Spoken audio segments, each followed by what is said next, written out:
இயேசு கிறிஸ்துவின் இனிதான நாமத்தில் இன்றைய ஆவிக்குரிய சிந்தனைக்கு உங்களை அன்புடன் வரவேற்கின்றோம். இப்போதும் ஒரு பாடலுக்கு பின்பு உங்கள் சிந்தையை தெளிவிக்கும் ஆவிக்குரிய செய்தியை கேட்கலாம்.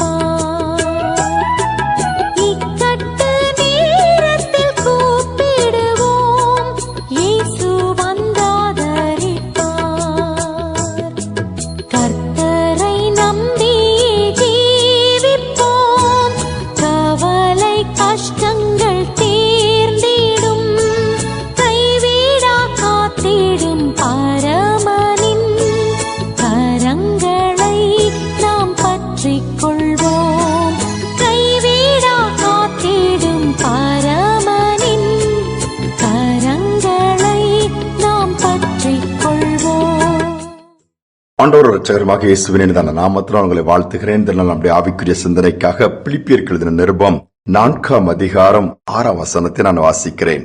நீங்கள் ஒன்றுக்கும் கவலைப்படாமல் எல்லாவற்றையும் குறித்து உங்கள் விண்ணப்பங்களை ஸ்தோத்திரத்தோடு கூடிய ஜெபத்தினாலும் வேண்டுதலினாலும் தேவனுக்கு தெரியப்படுத்துங்கள்.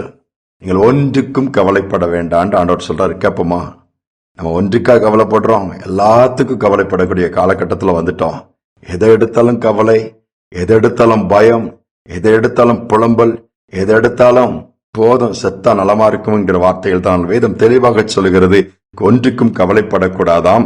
அது பிறகு என்ன செய்யணும்னா, உங்கள் எல்லாவற்றையும் குறித்து உங்களுடைய வாழ்க்கையின் காரியங்கள், வேலையின் காரியங்கள், கடந்து போற பாதை, வேலையில பிரச்சனையா, குடும்பத்துல பிரச்சனையா, சரீரத்துல பிரச்சனையா, தொழில பிரச்சனையா, பிள்ளைகளால பிரச்சனையா, இல்ல திருமண வாழ்க்கை, எதுவாக இருந்தாலும் சரி, அது தேவனுக்கு தெரியப்படுத்த வேண்டுமா, மற்றவர்களுக்கு அல்ல.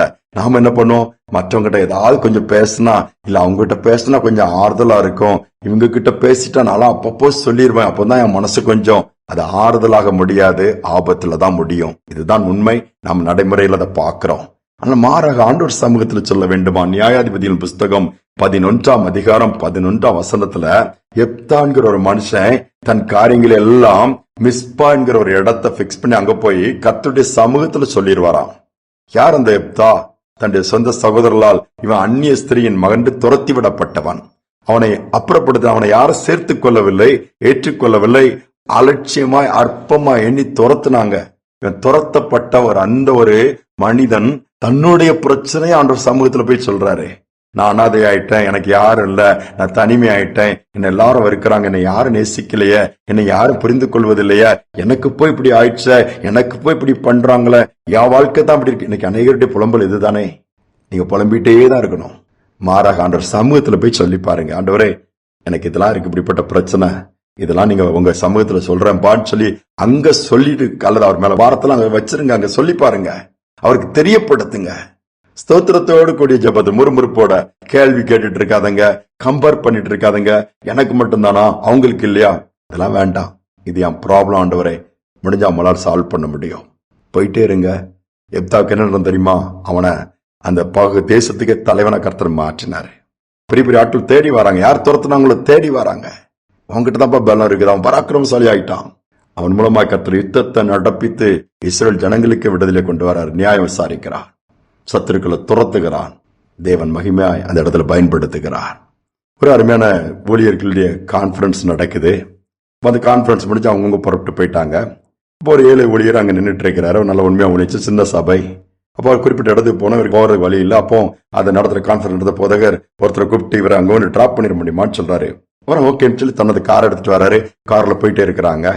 போகும்போது இந்த ஊழியக்காரை பற்றி அவர் கட்டே போறாரு. என்ன எங்க செய்யுங்க, இங்க ஒழிச்சிரும், யாரும் 2 பிள்ளைகள் இருக்காங்க, இந்த பிள்ளை என்ன போல அந்த பிள்ளைன்னு சொல்லி, ஒரு பிள்ளை இப்பதான் +2 முடிச்சிருக்கிறா, அடுத்த ஏதாவது டாக்டர் பண்ணலாம், அல்லது வெளியே நாட்டுல போய் படிக்கணும்னு விருப்பப்படும், பட் என்கிட்ட எந்த வசதியுமே கிடையாது, ஜோம் பண்ணுமா, இங்க ஏதாவது ஆண்டவர் நடத்துவார்னு சொல்லிட்டு அப்படின்னு சொல்லி தன்னுடைய காரியங்களை பேசிட்டே போறாரு.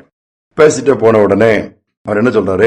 எவ்வளவு ஆகும் அமெரிக்காவில் படிக்கணும்னா இவ்வளவு அமௌண்ட் ஆகும், அதெல்லாம் எப்படி முடியுமாயா, இந்த மாதிரி பிள்ளைகள் ஆசைப்படுது, என்ன செய்ய, அதனால அதெல்லாம் நடக்காது, நம்ம ஜோம் பண்ணி ஆண்டவர் நடத்துறப்படின்னு சொல்லி இப்படி அப்படி சும்மா பேசிட்டே தான் போறாரு. அவ்வளவுதான்.